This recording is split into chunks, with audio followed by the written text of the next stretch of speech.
करोड़ों यूथ के inspiration, ideal, India's leading business tycoon and industrialist Ratan Tata ji के बारे में आज हम बात करेंगे और उनके लाइफ के कुछ किस्से, फैक्ट्स और ऑब्जर्वेशंस हमारे अंदाज में आपके साथ शेयर करेंगे। So let's start with the story of Indian big shot Ratan Tata.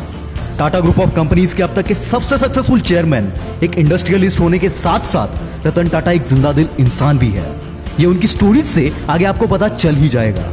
इस दुनिया में ऐसा कोई बंदा नहीं जो इन्हें पसंद ना करता हो। बचपन में ही इनके माता पिता का डिवोर्स हो गया। उसके बाद रतन टाटा अपने दादी के साथ रहने लगे। बचपन से ही उनकी दादी ने उन्हें एथिक्स और मॉरल का पाठ पढ़ाया, यानी चाहे कुछ भी हो जाए तुम्हें ऐसा कोई कदम नहीं उठाना है जिससे खानदान पे कोई आ जाए। और इसको रतन टाटा आज तक फॉलो करते आ रहे हैं। अपनी स्कूलिंग खत्म करते ही रतन टाटा ने अपने हायर एजुकेशन के लिए अमेरिका के कॉर्नेल यूनिवर्सिटी में एडमिशन लिया। ग्रेजुएशन के बाद उन्हें आईबीएम से जॉब ऑफर हुआ। आईबीएम उस वक्त दुनिया की सबसे बड़ी कंपनीज में से एक थी। कुछ महीनों तक रतन टाटा ने आईबीएम में जॉब भी किया, पर उनके दादी की तबीयत खराब होने के चलते उन्हें इंडिया वापस लौटना पड़ा। वापस आते ही रतन टाटा टाटा स्टील्स में काम करने लगे, पर यहाँ काम करने में इनका दिल नहीं लगा। जब रतन टाटा ने यह बात जेआरडी टाटा से कही, तब उन्होंने नेल्को कंपनी संभालने का काम रतन टाटा को दे दिया।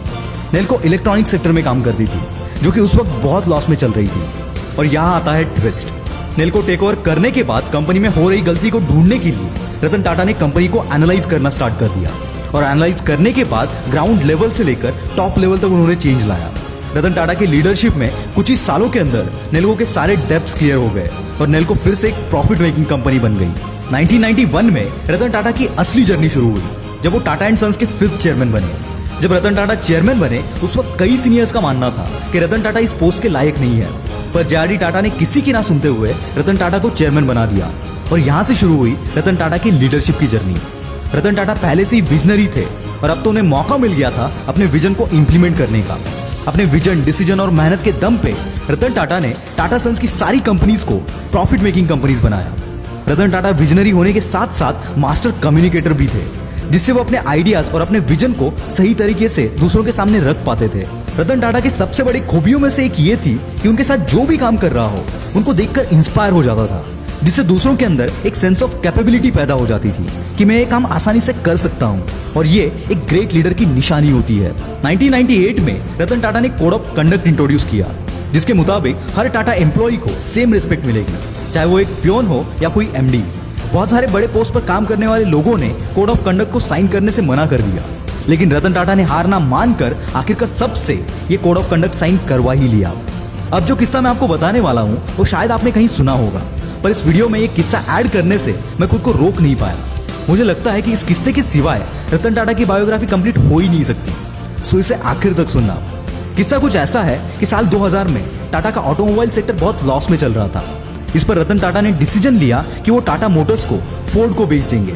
इसलिए अपने टीम के साथ वो बिल फोर्ड से मिलने चले गए। बिल फोर्ड से मिलने के बाद उनका बर्ताव रतन टाटा को पसंद नहीं आया। बिल फोर्ड ने कहा कि ये कंपनी हम आपसे खरीद कर आप पर एहसान कर रहे हैं। रतन टाटा को यह बात चुभ गई। उसी रात वो अपनी पूरी टीम के साथ इंडिया वापस आ गए और डिसाइड किया कि वो अपनी कंपनी नहीं बेचेंगे। रतन टाटा की एक खासियत है कि वो अपनी मेहनत और अपने विजन को एक कर्व में रखते हैं, जिसकी वजह से उन्हें कम टाइम में अच्छे रिजल्ट्स मिलते हैं। और यही फॉर्मूला रतन टाटा ने अपनी loss making company Tata Motors पर अप्लाई किया और इसके चलते कुछ ही सालों में टाटा मोटर्स एक प्रॉफिटेबल कंपनी बन गई। और 2008 में ठीक 8 साल बाद फोर्ड मोटर्स का दिवाला निकल गया। उनकी luxurious car making company Jaguar और लैंड रोवर लॉस में जाने लगी।